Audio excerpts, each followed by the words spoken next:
Hello, and welcome back to Gunfighter Life, the podcast where we talk about gunfighting from a Christian perspective and a Judeo Christian worldview, giving firsthand knowledge and experience and wisdom. Today's episode is going to be high end or premium guns. Are they worth it? Before we get into today's topic, if you want to skip the bio, you can skip ahead to about 3.5 minutes in. But before you skip ahead, don't forget to like, subscribe, and comment if you haven't done so already, and or if you feel like it. With that, a little bit of background and why you should all give any clout to the person speaking into the microphone. First and foremost, I am a Christian. I make no apologies for that. God is first and foremost in my life and everything that I do, and it surely will come out in this podcast. And if not, I'm doing a poor job.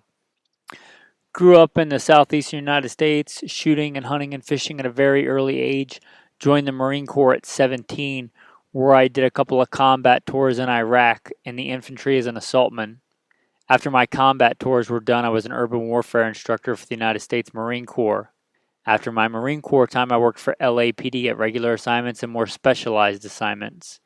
Spent some years in law enforcement. I also served in the U.S. Army in a combat MOS. Both full-time and part-time Army National Guard. Even before I joined the Marine Corps at 17, I was a fairly accomplished, very blessed competition shooter. I have been very blessed to be a state champion, a regional champion, a few different times over in a few different states, rifle and pistol. I've also competed in other things, shotgun, muzzleloader, other things as well as far as archery and hatchet throwing. Also, been very blessed to hunt all over this beautiful country, everything from gray squirrels on the East Coast to elk on the West Coast. I've been very blessed to be a professional hunter and guide, hunted things like buffalo and exotics, fallow deer and ram. I'm also, and have been for a very long time, a professional firearms instructor, FBI certified, other three-letter government agency certified, NRA certified. Been blessed to teach as an instructor at some of the most secure facilities in the country, and by that measure, probably the world. Also been blessed to be a professional firearms instructor at one of the largest private firearm shooting schools in the country. And it has been a blessing to be able to teach civilians, military, and law enforcement. I am very blessed to have been in the past and am currently a leader of a tactical team where our primary job is to stop active shooters in a fairly large metropolitan area, and that's basically all I'll say about that. Enough about me in the background and the bio, guys. Let's get into today's topic. High-end firearms, are they worth it? I guess first we should look at what, or try and define what a high-end firearm is. And of course, there's no hard definition for that. But I would say if you look at your standard best value firearms, your Smith & Wesson M&Ps, your Glock, 17s, 19s, 21s, what you would consider like the standard. What a normal street cop might have on his side. An H&K USP, a Beretta 92. If we consider those kind of the standard, I guess I would loosely define a high-end or premium firearm or something that costs twice or more than that. So you could buy 2 or more M&Ps or 2 or more Glocks for what this high-end gun costs. So is it worth it? The short answer is yes, they are worth it as far as they're worth what they cost. But a better question for us to ask ourselves is, are they worth it for you? And I guess that's the meat of today's topic. Are they worth it for you? And the answer to that obviously is maybe, or it depends who you are. First of all, are they the best value? No. Now you can go to your very bottom tier cheapest guns, let's say a High Point, which are very reliable, but I would not consider them your best value.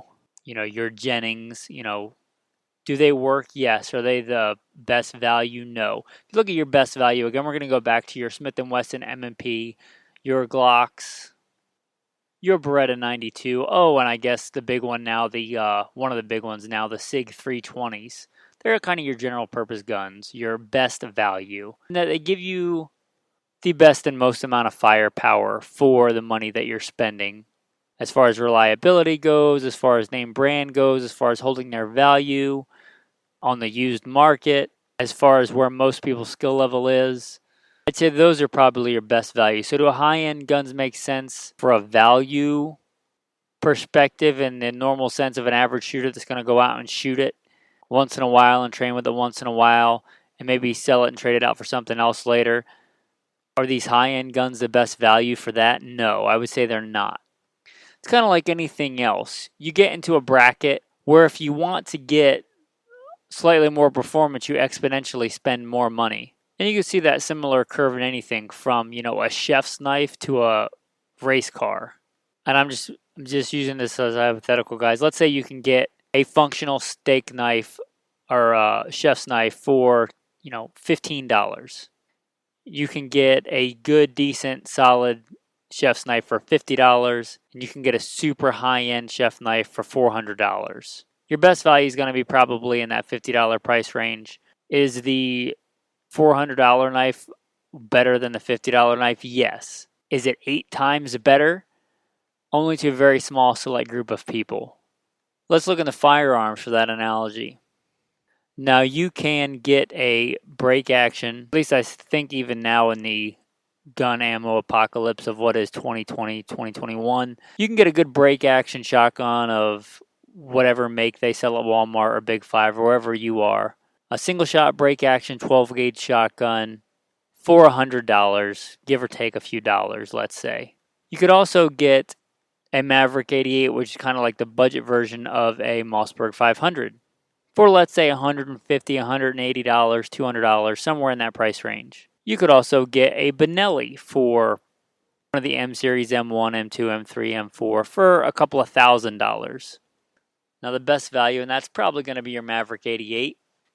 And that like 92% of the time for 92% of the scenarios, let's just pick hunting. For hunting, that Maverick 88 is probably going to be able to do everything that you need it to do.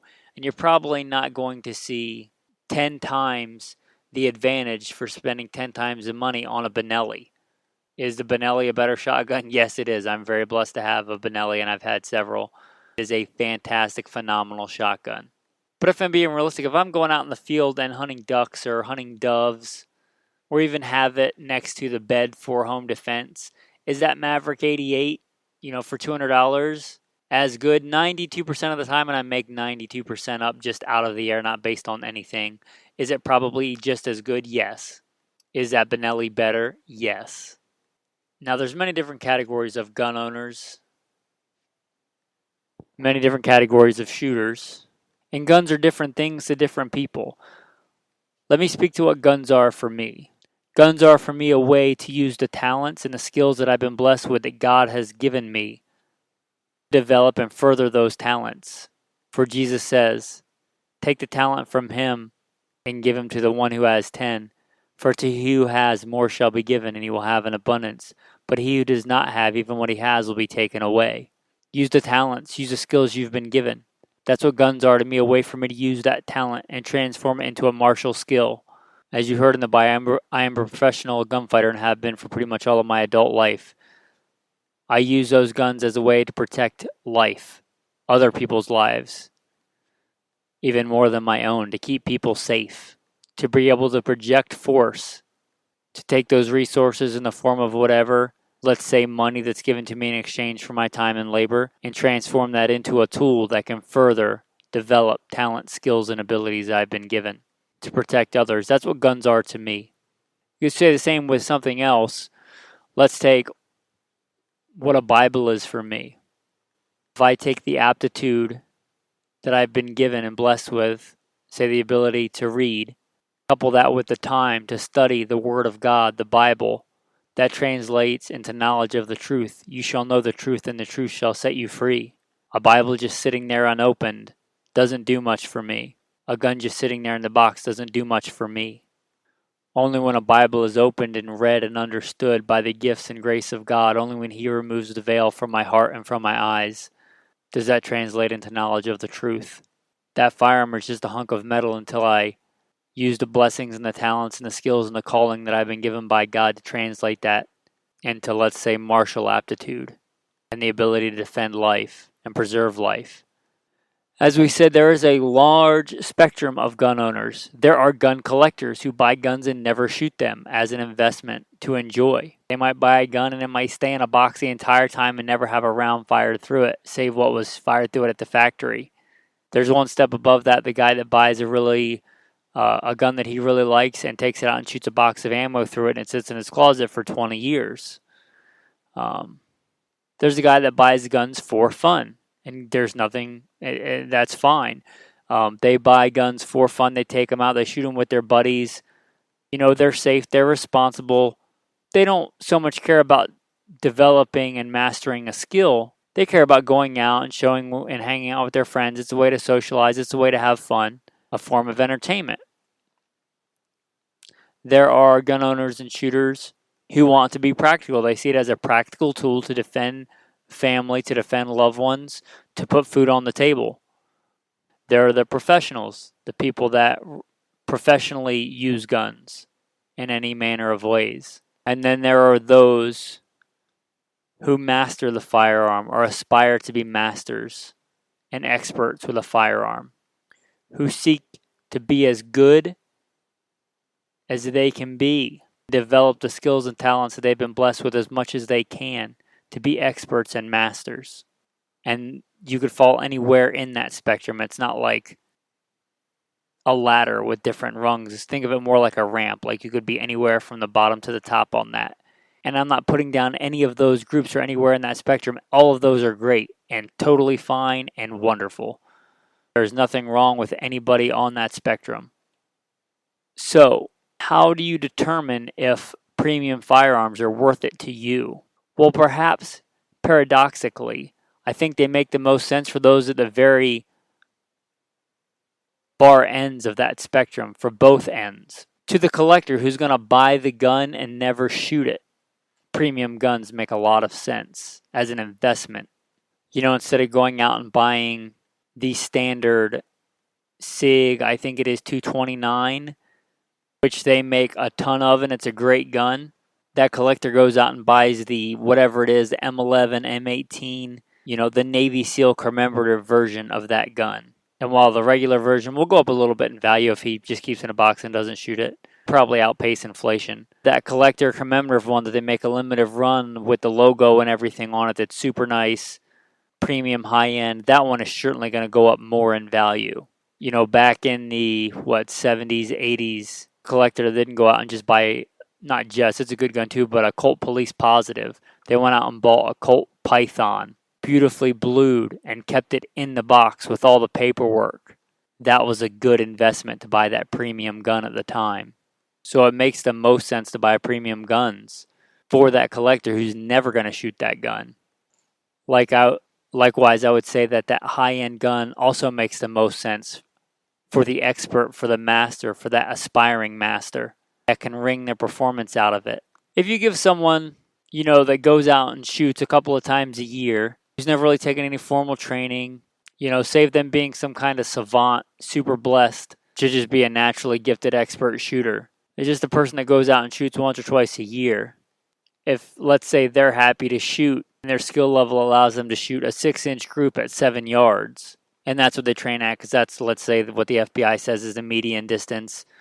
They go out and shoot a couple times a year. They put a target up at 7 yards. They're happy to shoot a 6-inch, everything within a 6-inch circle at 7 yards.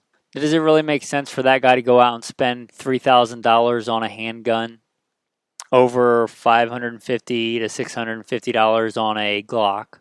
No, it probably doesn't make sense for him. But that expert shooter that trains and practices, who can shoot a 4-inch circle consistently on all but a very bad day at 50 yards, and let's just say hypothetically a Glock averages shooting 4 inches at 25, which would be 8 inches at 50 yards, but he, with his skill, can shoot 4 inches at 50 yards. Does it make sense for him to spend exponentially more and spend $2,000 to $3,000 on a handgun that can shoot better than him, allowing him to hit farther targets consistently? If he wants to be as good as he can be, if he doesn't care about the median, the average, he wants to be able to win as many gunfights as he might be in by God's grace and develop the skills he's been given as much as he can. Does it make sense for him? Yes. Same with a rifle. If you get the guy that wants to have an AR-15 to protect his family, that's great. He goes out, to the desert, to the woods, whatever. He puts a pie plate up at 50 yards and he makes sure the gun is sighted in and he can hit it, at 50 yards. It's far longer than he's ever going to shoot in his house. If he can get a good, reliable Smith & Wesson M&P AR-15, let's say in normal prices and normal times for, $750. Does it make sense for him to go out and spend $1,500 or more dollars on a more premium high-end AR-15? No, probably not. But for the man that's going to go out and train or compete, who learns to control recoil and can outshoot that gun, meaning that he can get back on target faster than the gun can, does it make sense for him to spend that much money on, a good tuned buffer system and bolt, for a high-end match barrel that will allow him to consistently make hits at 500-600 yards and beyond? Does it make sense for that guy to spend the extra money? Yes, I think it does. And don't think that I'm telling you whatever category you fall in, you shouldn't go buy any high-end guns. As it says in Ecclesiastes, nothing is better for a man.